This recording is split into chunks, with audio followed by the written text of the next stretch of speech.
Vamos abrir as nossas Bíblias na carta que o apóstolo Paulo escreveu aos Efésios. Nós iniciamos hoje a exposição do capítulo 5.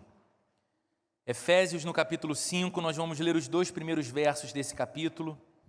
Nós estamos aqui nessa série expositiva desde o mês de março de 2021. Então estamos aí há quase um ano caminhando nessa série. Hoje nós iniciamos as reflexões nesse capítulo 5, um capítulo tão rico, tão maravilhoso, tão cheio de verdade e de instrução prática para a nossa vida. E eu convido a você que acompanhe em sua Bíblia ou então que acompanhe aqui nessas telas à frente, no palco, pois o texto também será projetado aqui. Você que vê a transmissão do culto online, também verá em sua tela o texto bíblico sendo exibido para que você possa acompanhar a leitura juntamente com a gente. Diz assim a Bíblia, nas palavras do apóstolo Paulo, a essa igreja que ele tanto amava na cidade de Éfeso: portanto, sejam imitadores de Deus como filhos amados e vivam em amor, como também Cristo nos amou e se entregou por nós como oferta e sacrifício de aroma agradável a Deus. Portanto, sejam imitadores de Deus como filhos amados e vivam em amor, como também Cristo nos amou e se entregou por nós como oferta e sacrifício de aroma agradável a Deus. Até aqui vamos orar. Senhor, mais uma vez o nosso coração está diante da Tua palavra. Mais uma vez nos encontramos diante desse texto vivo que tem a capacidade de falar tão profundamente ao nosso coração, que tem a capacidade de estruturar tão poderosamente o nosso viver, tem a capacidade de mudar a nossa vida e mudá-la para muito melhor.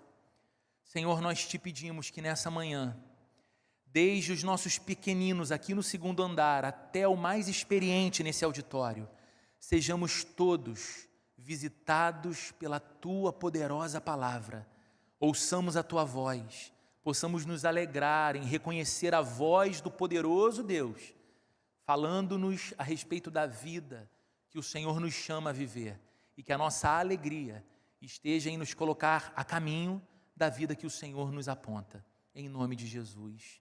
Amém e amém. Queridos, você já percebeu como que os filhos gostam de imitar os seus pais? Você já notou isso?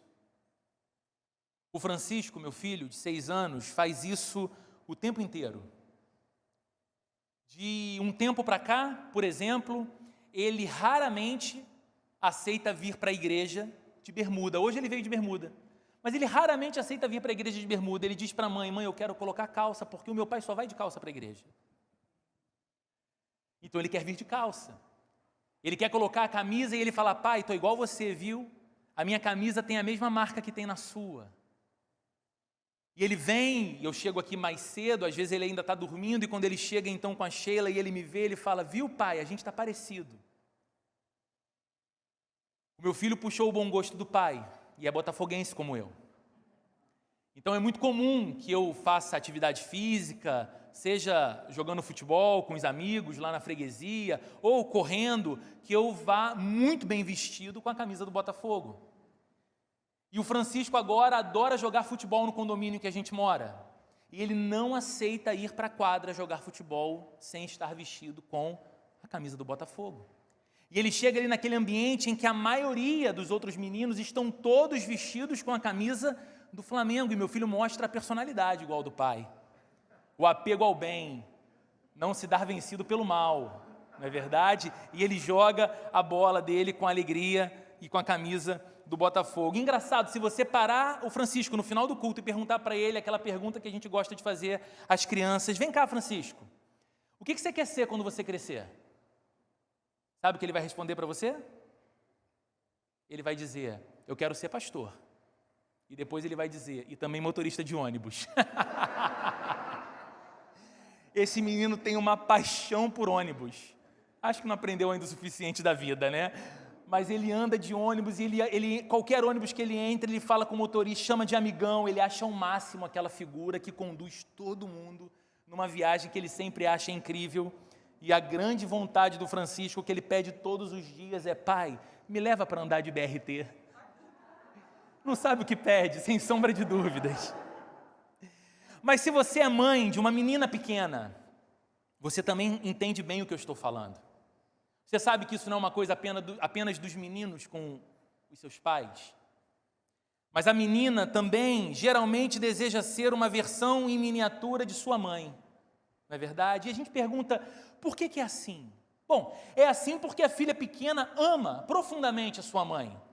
E sabe o quanto aquela mãe também a ama. As demonstrações de afeto, de cuidado, de proteção são constantes, ela não tem dúvida alguma sobre o amor, então aquela menina deseja ser como a mãe dela é. Aquela menina deseja se vestir como a mãe dela se veste. Aquela menina adora pegar as maquiagens da mãe e brincar, que está se maquiando assim como a mãe faz. Em geral, as meninas observam e admiram a mãe o tempo inteiro. E no caso dos meninos, porque é assim, pelos mesmos motivos, porque o filho pequeno ama profundamente o seu pai e sabe que o seu pai o ama muito, se alegra em brincar com ele, é uma espécie de primeiro herói dele, é a primeira figura que ele admira, dizendo: como meu pai é forte, ele consegue abrir a garrafa que eu não consigo, ele consegue pegar no alto aquilo que eu não alcanço. Então o menino admira o seu pai, ele gosta de brincar com a roupa do pai, colocar os pés no calçado grande do seu pai, fingir que está trabalhando na mesma profissão do seu pai. Às vezes os meninos imitam até o jeito do pai falar, não é verdade? E isso, queridos, é a natureza humana em essência. Isso é aquilo que a gente está acostumado a chamar de amor puro, quando fala do sentimento de uma criança. Isso é o amor puro na sua melhor expressão. Filhos que são amados desejam imitar o pai, de quem recebem tanto amor, tanta atenção e tanta proteção. E por que eu estou falando disso no início da nossa conversa hoje? Porque no início desse capítulo 5 da carta aos Efésios, Paulo fala exatamente disso, aplicado à vida cristã. Paulo fala exatamente desse princípio, tão facilmente identificado por nós dentro das nossas casas, aplicado à vida cristã. Porque assim como nos parece natural ver um filho imitando e reproduzindo o que vê em seu pai, também deve ser esperado por nós que os cristãos, que sabem que são amados por Deus e que reconhecem em Deus o seu pai, também esforcem-se para imitar a Deus. E é isso que Paulo fala nesse texto que a gente leu hoje. Veja mais uma vez o que diz o primeiro versículo do capítulo 5, ele diz: portanto, sejam imitadores de Deus como filhos amados. Queridos, aqui nessas palavras nós chegamos ao nível mais alto daquele encontro entre doutrina cristã e prática cristã. Tudo que a gente pode conhecer sobre Deus, e a isso a gente chama de doutrina cristã, precisa ter uma aplicação em toda a nossa vida, em toda a nossa maneira de pensar, em toda a nossa conduta. E o que a gente chama disso? Prática cristã. E aqui, esse ideal que a Bíblia nos aponta, essa junção de duas coisas que não poderiam ser divorciadas por nós em nenhum momento, o que eu sei de Deus e como eu vivo a partir do que eu sei de Deus, encontra a sua expressão mais sublime nessas palavras de Paulo. Porque ele diz isso: sejam, portanto, imitadores de Deus. Vocês ouviram sobre Deus, vocês conhecem as coisas a respeito de Deus, vocês estão informados da doutrina cristã, e essa doutrina cristã desafia vocês a aplicarem o que ela ensina ao viver de vocês diário. Como deve ser o viver de vocês diário, então? A vida de filhos que imitam ao Pai Celestial de vocês. Sejam, portanto, imitadores de Deus. E você pode se perguntar, como isso é possível? O que significa isso na prática, Roberto? Como é que alguém imita a Deus? E aí eu acredito que a teologia pode nos ajudar muito a encontrar a resposta para essa pergunta. Como teologia é importante? Quando nós estudamos teologia, nós nos deparamos com uma área muito importante que estuda o ser de Deus. Nós chamamos essa área de ontologia cristã, o estudo do ser de Deus. Quando você estuda o ser de Deus, essa grande área, possui duas outras grandes partes. Você estuda o ser de Deus, você está vendo o meu gráfico aqui, moderno? Acompanha, no final eu faço as perguntas, quem tiver nota 10 ganha um lanche no bistrô e um desconto na ETR. Você estuda o ser de Deus e os seus atributos, ou seja, quem Deus é. E você estuda também, na outra parte, o ser de Deus e suas obras, o que Deus faz. Então vem para o gráfico daqui de novo comigo, porque quando você estuda o ser de Deus e seus atributos, você tem ainda outras duas partes dos atributos de Deus. Você estuda os atributos incomunicáveis e você estuda os atributos comunicáveis. Gente, eu prometo para você que tudo isso tem aplicação prática na sua vida. Fica comigo aqui, não dá uma viajada agora não, porque isso é bem importante. Você vai estudar os atributos incomunicáveis e os atributos comunicáveis e o que eles significam. Primeiro, os atributos incomunicáveis são aquelas coisas que pertencem exclusivamente a Deus e que Ele não compartilha conosco ou Ele não nos comunica. São aquelas características em Deus que fazem de Deus, Deus. Por exemplo, Deus é um Deus glorioso e a glória de Deus Ele não compartilha conosco. Apenas Deus é cheio de glória, apenas Deus possui glória. Um outro atributo de Deus que nós chamamos de atributo incomunicável é a sua eternidade. Nós conhecemos a vida como uma experiência de que absolutamente tudo um dia teve início e todas as coisas foram criadas por Deus. No entanto, Deus ele é autoexistente, Deus não tem início nem tem fim, Ele sempre foi Deus, Ele sempre é Deus. Essa eternidade de Deus é um atributo que pertence apenas a Ele, que o distingue, que faz de Deus, Deus. Um outro exemplo, um outro atributo incomunicável de Deus é a sua majestade. Você que gosta de história, e mesmo em nosso tempo nós temos ainda algumas monarquias no mundo, você sabe que imperadores ascenderam ao trono e desceram ao sepulcro. E que assim é a história, porque assim é a vida.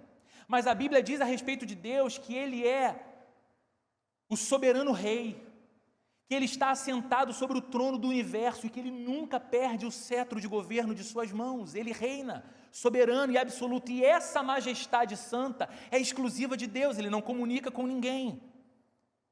Você certamente ouviu falar da onisciência de Deus, da onipresença de Deus, da onipotência de Deus. O que isso significa?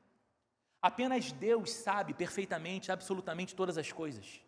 Isso se chama de onisciência divina.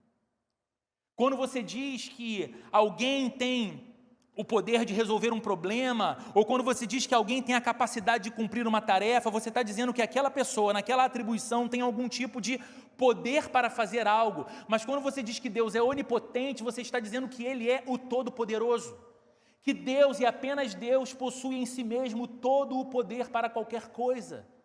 A Bíblia diz que quando Deus fala, a terra se derrete. Quando Deus determina algo, tudo precisa dizer amém, porque o Todo-Poderoso disse. Esse é um atributo incomunicável. Apenas Deus é, e assim como a sua onipresença. Nós sabemos que estamos cultuando e adorando a Deus aqui nessa manhã. E talvez algumas pessoas possam ter uma imagem de Deus um tanto equivocada, dizendo, bem, se tem tantas igrejas cultuando a Deus nesse exato momento, em tantos lugares distantes daqui, como é que deve ser então agora, nesse momento em que nós estamos adorando a Deus aqui, no Recreio dos Bandeirantes, e uma igreja está em culto adorando a Deus nos Estados Unidos? Será que a mão de Deus está sobre nós aqui e o seu pé está lá na América e Deus então está tentando dividir a sua atenção? Não, a Bíblia diz que Deus ele tem a sua presença totalmente manifesta em cada centímetro quadrado da criação dele mesmo. Ele tem essa capacidade de ser onipresente. Todo o ser de Deus encontra-se em nosso meio, nesse momento, assim como todo ser de Deus preenche cada centímetro quadrado desse mundo criado por Ele, nesse exato momento. Mas há também os atributos comunicáveis. Os incomunicáveis, você já percebeu que não dá para a gente imitar, certo? A gente tem a tentação de querer imitar, porque o pecado gerou em nosso coração a tendência de querermos ser deuses da nossa própria vida. Então a gente corre atrás de glória. A gente corre atrás de eternidade, a gente de alguma forma acha que vai construir um legado de vida que vai ser para sempre. A gente teima em não pensar que a nossa vida, desde o dia que a gente nasce, ela tem um countdown iniciado e que um dia nós vamos nos despedir de tudo que mais amamos e de todos que mais amamos. Mas a gente pensa que a gente vai ser eterno, que a gente vai instaurar um império, que nós somos majestades, nem que seja da nossa casa ou do nosso trabalho. Isso é o pecado, mas esses atributos a gente não pode imitar de Deus. Mas há os atributos comunicáveis, que são, queridos, a expressão da natureza moral de Deus. É aquilo que você olha e diz, Deus é isso em sua essência e em sua moral, e Ele compartilha conosco. Então esses atributos comunicáveis de Deus são aquelas coisas que eu identifico em Deus, mas que eu também posso experimentar em mim e expressar em minha vida. Por exemplo, a santidade de Deus. A Bíblia diz que Deus é santo, mas o próprio Deus diz ao seu povo, sejam santos, porque eu, o Deus de vocês, sou um Deus santo. Eu posso, em Deus, me afastar do caminho mau. Eu posso, em Deus, me ver separado do caminho do pecado e aproximado do caminho da presença do próprio Deus. Esse é um chamado que reflete o caráter moral de Deus e eu posso viver essa expressão de santidade. A justiça. Deus é justo, totalmente justo. E pede de seus filhos que nós sejamos promotores da justiça. Que nós sejamos os discípulos de Jesus, aqueles que têm fome e sede de justiça. Você lembra de Jesus falando sobre isso no Sermão do Monte? A Bíblia fala que Deus é misericordioso e nos chama ao exercício da misericórdia. Que nós devemos imitar a Deus no fato dele ser tão misericordioso ao ponto de nos perdoar os pecados. E nós devemos ser misericordiosos com o nosso semelhante, com o nosso próximo. Deus é um Deus fiel. A Bíblia diz que Ele é constantemente fiel. E Ele chama o seu povo a relacionamentos fiéis. Não apenas o relacionamento tão próximo da intimidade conjugal, mas a fidelidade das relações entre irmãos e irmãs, a fidelidade da relação entre pais e filhos, a fidelidade da relação numa comunidade cristã, o compromisso pactual de sermos família de Deus. Olhamos para Deus e entendemos claramente que um dos seus atributos morais, uma de suas características morais é o seu amor. E nós somos chamados a expressar o amor de Deus também através das nossas vidas. Por que essas coisas e o que essas coisas têm a ver com o nosso texto? Caso você ainda não tenha entendido, é muito simples. Se nós devemos imitar a Deus, a gente precisa saber alguma coisa sobre Ele, para que possamos então imitá-lo. Se nós somos chamados a imitar a Deus, nós teremos que olhar para Ele e considerar o ser dEle e a natureza dEle. E são, queridos, esses atributos comunicáveis, essa natureza moral de Deus que nós devemos não apenas admirar e reconhecer. Não nos basta apenas num culto dizer Deus, o Senhor é santo, Deus, o Senhor é bom, Deus, o Senhor é cheio de amor. Cabe-nos também buscar em vida manifestar essa santidade de Deus, essa bondade de Deus, essa justiça de Deus, essa misericórdia de Deus e esse amor de Deus como partes integrantes da nossa vida e da nossa conduta. Então, como? Como é possível, Roberto? O que Paulo está dizendo aos Efésios quando diz sejam imitadores de Deus? Ele está dizendo, imitem a Deus não em sua glória, não em sua eternidade, não em sua onipotência. Imitem a Deus em seu caráter moral. Deus é bom, sejam bondosos. Deus é um Deus de amor, sejam amorosos. Deus é um Deus paciente, sejam pacientes. Deus é um Deus justo, sejam justos em todo o procedimento de vocês e com todas as pessoas.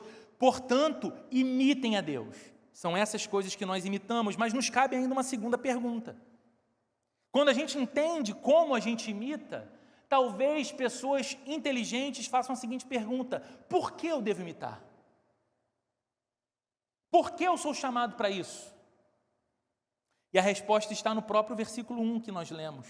Paulo diz, portanto, sejam imitadores de Deus como filhos amados. Por que eu devo imitar a Deus? Primeiramente e acima de tudo, devemos ser imitadores de Deus porque somos filhos de Deus. E aqui, queridos, está a diferença essencial, me perdoem falar sobre isso mais uma vez, mas aqui está a diferença essencial entre o cristianismo e a mera moralidade. Porque existe muito moralismo cristão disfarçado de cristianismo, que não é cristianismo, que nada tem a ver com o evangelho. O moralista cristão vai pregar o seguinte para você: obedeça, seja santo, seja misericordioso, seja fiel, seja amoroso, seja bondoso, e quando você alcançar todas essas coisas, então Deus olhará do alto do seu trono nos céus, verá em você o seu esforço e te amará como filho. Você faz, Deus responde. Isso não é cristianismo. O cristianismo diz que nós buscamos a bondade, procuramos ser misericordiosos e justos, procuramos pautar a nossa vida como uma vida de amor, porque fomos amados por Deus e já fomos tornados em Cristo filhos de Deus. E isso muda todas as coisas. Isso muda todas as coisas. É porque somos filhos de Deus que nós devemos abster-nos de algumas coisas e fazer outras. Não é pelo moralismo cristão. Não é porque agora eu vou me afastar de algumas companhias que me levam para longe de Deus e Deus vai ver esse grande esforço da minha parte e então de alguma forma eu vou trazer alguma doçura maior ao coração de Deus quando Ele olha para mim, ou eu vou atrair alguma bênção maior de Deus sendo derramada sobre a minha vida, porque Ele vai ver o meu esforço, talvez até um pouco contra a minha vontade, mas eu vou porque o benefício vai ser maior. Isso não é cristianismo. O cristão é alguém que viu-se alvo de um amor tão poderoso e tão forte. O cristão é alguém que sabe que nada fez e nada poderia ter feito para atrair um olhar condescendente, compassivo e cheio de amor de Deus para ele. O cristão é alguém que sabe que um único pecado já seria suficiente para mantê-lo distante eternamente de um Deus que é santo. E ainda assim Deus o amou. Ainda assim Deus o quis, ainda assim Deus fez tudo para torná-lo um filho, enviando o próprio filho como resgate de pecadores como eu e como você, para que fôssemos filhos de Deus. Então os cristãos dizem, porque eu sou um filho de Deus, não um inimigo. Porque eu sou amado de Deus e não rejeitado de Deus, eu vou me abster de coisas que não combinam com a vida de Deus. Eu vou me desviar de caminhos que não me levarão para a vida que Deus me propõe. E eu vou buscar as coisas que Deus me aponta como caminho para a minha vida. Como cristãos, queridos, nós não somos apenas crentes. E eu amo essa expressão, tá? Ela ficou um pouco desgastada no curso dos anos, os crentes, mas eu amo esse termo. Mas como cristãos, nós não somos apenas crentes. Nós somos crentes também, porque não se pode ser cristão sem crer. Mas o cristão não é somente alguém que creu num conjunto de dogmas e diz, sim, agora eu acredito, então eu sou cristão. Também como cristãos não somos meramente pessoas perdoadas dos nossos pecados. Estamos sim perdoados e graças a Deus por isso. Pela obra de Cristo na cruz recebemos perdão e não haveria esperança para nós se não estivéssemos perdoados por Deus em Cristo, mas o cristianismo é mais do que o perdão dos pecados. E aqui está, queridos, o centro do cristianismo. O coração do que o cristianismo é. O cristão é filho de Deus. Ele é crente porque ele crê. Ele é perdoado pela obra de Cristo. Mas o que faz dele cristão é que ele é filho de Deus. Ele foi adotado como membro na família de Deus. Ele era um não membro dessa família. Ele era alguém completamente anestesiado para a realidade de um Deus vivo, santo, poderoso, bom e cheio de amor. Ele era alguém que caminhava velozmente na direção de uma condenação eterna, porque os seus pecados faziam dele alguém condenável. Mas Cristo entrou em sua vida. Cristo fez uma obra tão poderosa em seu coração. Cristo morreu numa cruz pelos seus pecados, ressuscitou ao terceiro dia para oferecer a ele uma nova vida, um novo coração. E ele foi então inserido na família de Deus. O cristão agora é participante da natureza divina. Ele nasceu do Espírito, como diz a Bíblia. Mais do que nascer do Espírito, ele se tornou uma habitação do Espírito. Porque a Bíblia diz que Deus veio fazer morada nele. O Deus que por tantos períodos e momentos da história habitou em meio ao seu povo através de uma tenda no deserto, através de um templo como símbolo da religião do seu povo, agora vem habitar no coração dos crentes através do seu Espírito Santo. E isso só o Filho de Deus prova, só a Filha de Deus conhece. O cristão é uma nova criação de Deus em Cristo. Ele é alguém novo, com um coração novo, com uma mentalidade nova. aqui, querido, querida, nos é dada a razão pela qual devemos viver a vida cristã. Por que eu devo imitar a Deus? Porque eu descobri que eu sou filho dele. E mais do que isso, porque existe uma qualidade que Paulo coloca aqui no texto que eu acho fascinante. Somos filhos de Deus, mas somos mais. Somos filhos amados. Você vê essa expressão aí no verso? Portanto, sejam imitadores de Deus como filhos amados. Deus mostrou o seu amor por nós, enviando seu Filho para morrer pelos nossos pecados. Deus mostrou o seu amor por nós, encontrando-nos no estado em que nós estávamos distantes dele e nos dando uma nova vida, uma nova esperança e um novo coração. E Deus continua demonstrando todos os dias o seu amor por nós, não tendo um dia sequer que Ele trate você em conformidade com os seus méritos. Deus decidindo não tratar você pelo nível de paixão que o teu coração sente e arde todos os dias por Ele e por sua presença. Ele continua zelando pela sua vida, Ele continua guardando o seu coração, Ele continua cuidando das suas coisas, Ele continua tratando você com doçura, Ele continua tratando você com graça, Ele continua derramando bênçãos sobre a sua vida, bênçãos sobre a sua casa. Por quê? Porque você é filho amado, porque você é filha amada. Você sabe que se você é um cristão verdadeiro, você é assim precioso para Deus? Sabe, queridos, isso é tão importante de ser dito, é tão óbvio, mas tão importante, porque às vezes as pessoas parecem ter uma relação muito complicada com Deus, porque elas projetam em Deus a mesma medida de amor que elas têm pelo próprio Deus. Então elas olham e dizem, bem, o meu amor não é tão constante por Deus, o meu amor não é tão intenso por Deus, o meu coração não arde de anseio por Deus a todo tempo, mais do que qualquer outra coisa dessa vida. O meu coração volta e meia se rende a várias distrações, e eu me sinto encantado e envolvido por coisas tão tolas quando comparadas à glória do Deus que me chama para a sua presença. Então não é possível que Deus me ame tanto assim. Ele vai me amar na proporção do amor que eu tenho, e a gente se sente inseguro nesse amor. E a gente olha e pensa que Deus vai nos tratar como nós tratamos dele. Mas, queridos, está aqui a Bíblia dizendo que nós somos filhos amados. A sua vida, se você é um cristão, a sua vida é preciosa para Deus.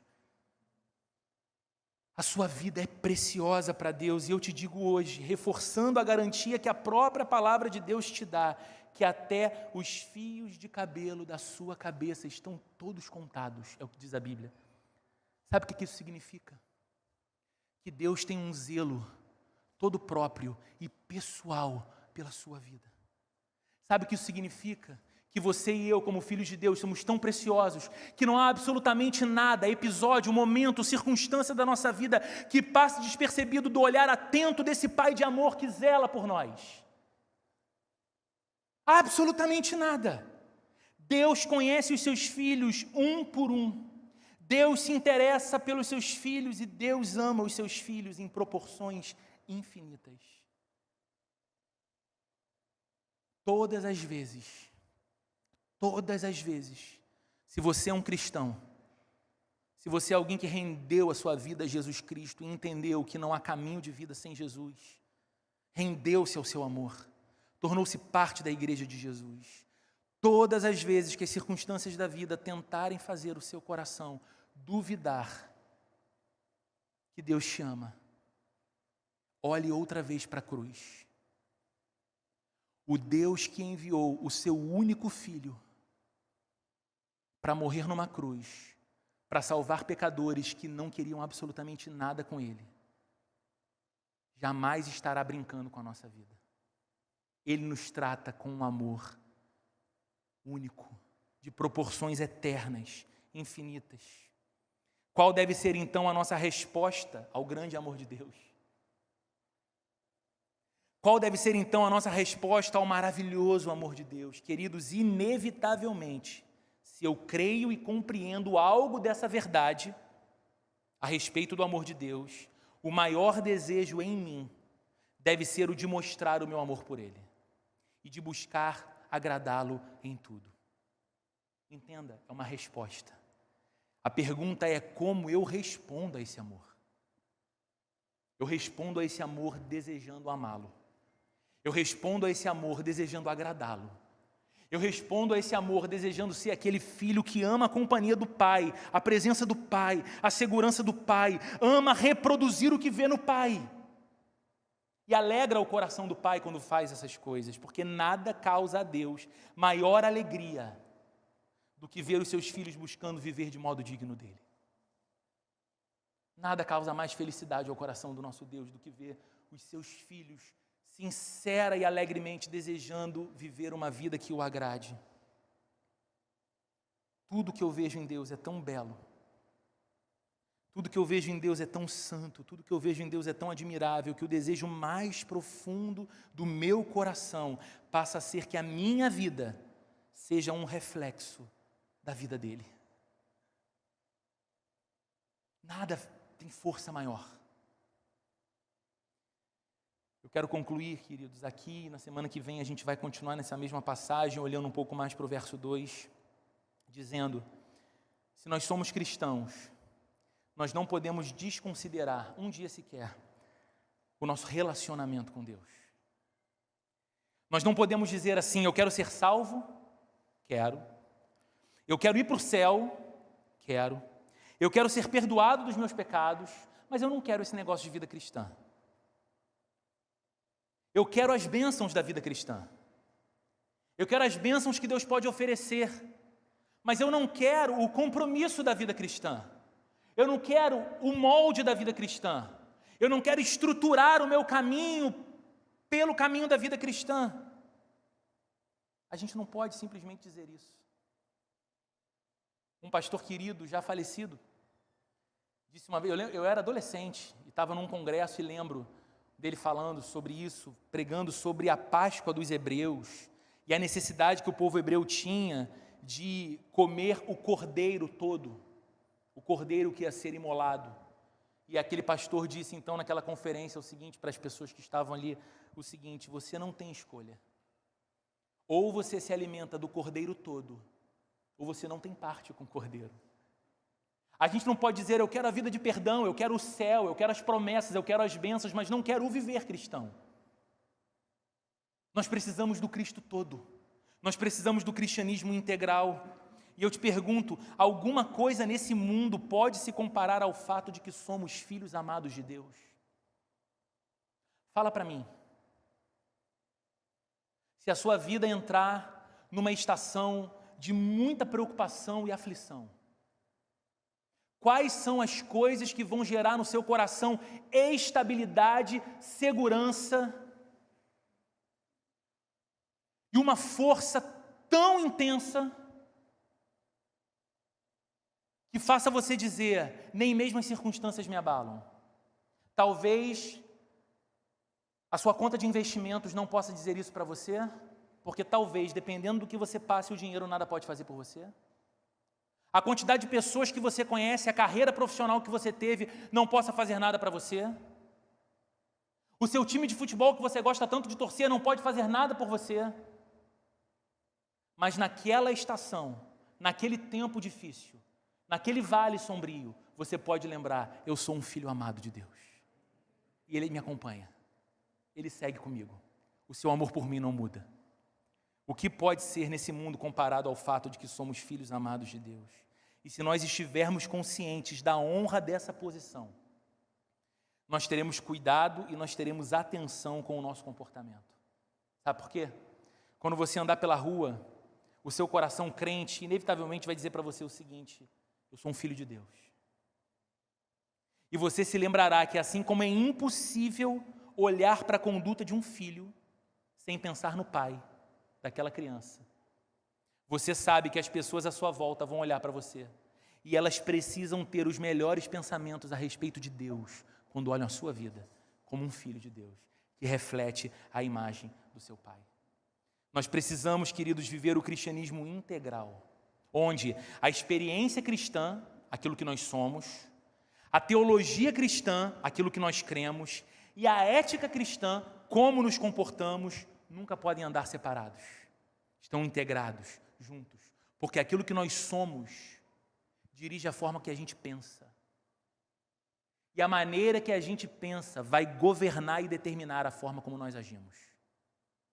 Então a gente pode equivocadamente esquecer da nossa verdadeira identidade de filhos de Deus e começar a pensar na vida por uma série de categorias que não tem a ver com a vida cristã que Deus nos propõe. E vamos agir de modo muito contrário ao que Deus nos chamou a ser e a viver. Por isso esse cuidado é tão importante. Amém? Vamos orar? Vamos pedir que Deus nos dê essa graça para que, como filhos e filhas dele, possamos imitá-lo com alegria, com um senso de privilégio também. Senhor, obrigado pela tua palavra nessa manhã, obrigado pelo desafio ao nosso coração, mas também pela certeza que nós temos a companhia do teu Espírito Santo. Que por nós mesmos, Senhor, a gente não consegue imitar a sua vida. A gente vai olhar o teu caráter santo e a gente vai dizer: o Senhor é santo, bom, justo, misericordioso, fiel e cheio de amor. Mas eu não sou. Mas o teu Espírito Santo em nós e a força do nosso coração, coração que foi regenerado pela obra do Senhor, nos permite e nos permitirá viver a cada dia uma vida que reflete mais a vida do nosso Pai Celestial. Nos ajuda a viver assim, Senhor, em tempos tão sombrios, em que o simples fato de dizer-se identificado com uma comunidade cristã ou uma igreja cristã não tem significado nada na sociedade. Que o Senhor levante nesse lugar, é o nosso clamor, os seus filhos tão apaixonados pelo Senhor e pela tua obra de amor por nós, que o nosso desejo mais profundo seja o de imitar a sua vida, Deus, na nossa vida. Em nome de Jesus. Amém.